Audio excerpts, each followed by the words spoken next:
Assalamualaikum, kali ini kita akan belajar tema 2, udara bersih bagi kesehatan, subtema 2, pentingnya udara bersih bagi pernafasan pembelajaran pertama. Kompetensi dasar kita hari ini ada bahasa Indonesia dan IPA. Tujuan pembelajarannya sebagai berikut.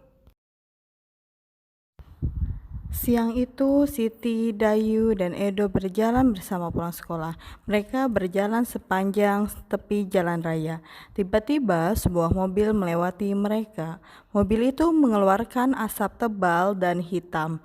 Udara di sekitar pun langsung berwarna kelabu. Dayu jadi batuk-batuk. Siti dan Edo segera menutup mulut dan hidung mereka.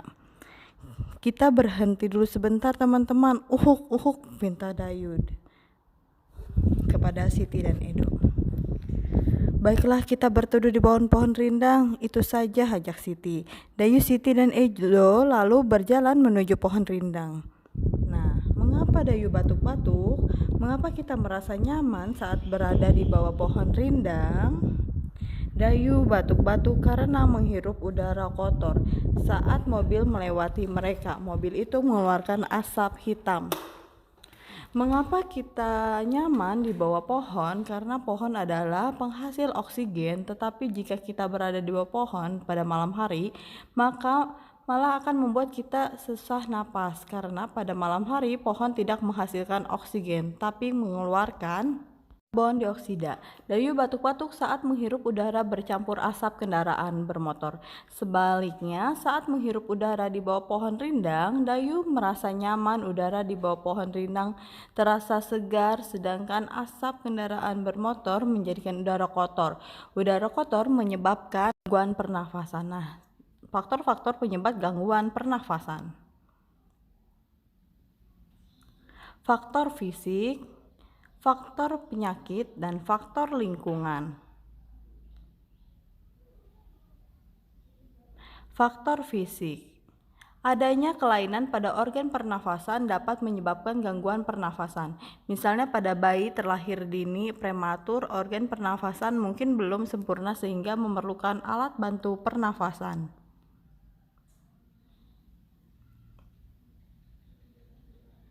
Dan selanjutnya ada faktor fisik. Dan selanjutnya ada faktor penyakit. Banyak penyakit yang menyebabkan gangguan pada pernafasan, misalnya influenza, asma, bronkitis, emfisema, dan kanker paru-paru. Faktor lingkungan, kita bernafas untuk menghirup oksigen. Lingkungan kotor, asap kendaraan, asap pabrik, dan asap rokok mencemari udara. Udara tercemar menyebabkan ketersediaan oksigen menipis sehingga kita merasa sesak saat bernafas. Nah, selanjutnya di sini ada bagan tentang sistem pernafasan pada manusia. Sistem pernafasan pada manusia ada 3. Yang pertama, organ-organ pernafasan. Yang kedua, ada proses pernafasan. Yang ketiga, ada gangguan pada sistem pernafasan. Nah, di organ-organ pernafasan ada hidung, tenggorokan, paru-paru. Selanjutnya di proses pernafasan ada inspirasi dan ekspresi. Selanjutnya di gangguan pada sistem pernafasan ada emfisema, asma, kanker paru-paru, tuberkulosis, bronkosis, dan influenza. Dan di tenggorokan terdiri atas pangkal tenggorokan, batang tenggorokan, dan cabang batang tenggorokan. Selanjutnya paru-paru terjadi pertukaran gas O2 dan CO2 di alveol. Nah, ini adalah sistem pernafasan pada manusia. Selanjutnya, salah satu faktor penyebab gangguan pernafasan adalah lingkungan. Banyak berita tentang pengaruh lingkungan bagi kesehatan, terutama pernafasan. Berikut cuplikan salah satu berita di majalah Tempo edisi 21-27 September 2015. Ayo membaca. Nah, kuldesak lantaran Cirebon. Aroma sengit asap dari lahan yang terbakar menusuk hidung warga Pekanbaru, Riau pada Selasa pekan lalu. Sembara kota selimuti kabut. Jalan lenggang dari pagi itu meredup lantaran sinar matahari tersaput asap. Kebanyakan penduduk memilih tinggal di rumah, meskipun begitu asap tetap masuk lewat ventilasi. Tidak ada lagi tempat berlindung, di rumah saja. Sudah tidak aman, usap Asep Dadan. Muhanda kepada Tempo, khawatir terhadap kesehatan dua anaknya yang masih kecil. Pria 34 tahun itu memboyong keluarganya keluar kota dari rumahnya Kecamatan Tampan. Asep mengungsi ke tempat sanaknya di kota Bukit Tinggi, apalagi sekolah dasar anak sulungnya diliburkan hingga waktu yang tak pasti. Hampir semua sekolah di Pekanbaru telah diliburkan. Nah, langkah meninggalkan Riau untuk sementara waktu memang tepat.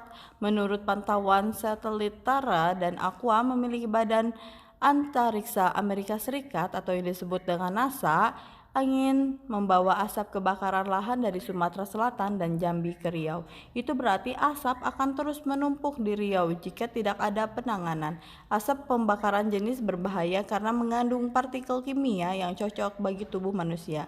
Ada partikel kasat mata dan partikel tak kasat mata. Partikel kasat mata berupa debu, partikel tak kasat mata berupa sulfur dioksida, karbon monoksida, nitrogen dioksida, dan ozon jika seluruh partikel melebihi 350 part per million ppm. Nah, indeks pencemaran udara di Riau mencapai level 710 ppm. Ini berarti petaka bagi penduduk terbukti. Jumlah pengidap gangguan pernafasan tertinggi. Dinas Kesehatan mencatat ada 26.000 lebih pengidap infeksi saluran pernafasan ikut atau yang disebut dengan ISPA, 3.000 lebih penderita iritasi mata dan kulit, 100-200 penderita asma, serta 500 pengidap pneumonia. Dari bacaan kuldesak lantaran Jerebu di atas, buatlah pertanyaan dengan kata tanya siapa, apa, di mana, bagaimana, mengapa, kemudian tuliskan jawaban dari pertanyaan tersebut. Nah, contoh pertama, apa penyebab asap Riau? Jawabnya penyebab asap Riau adalah kebakaran hutan.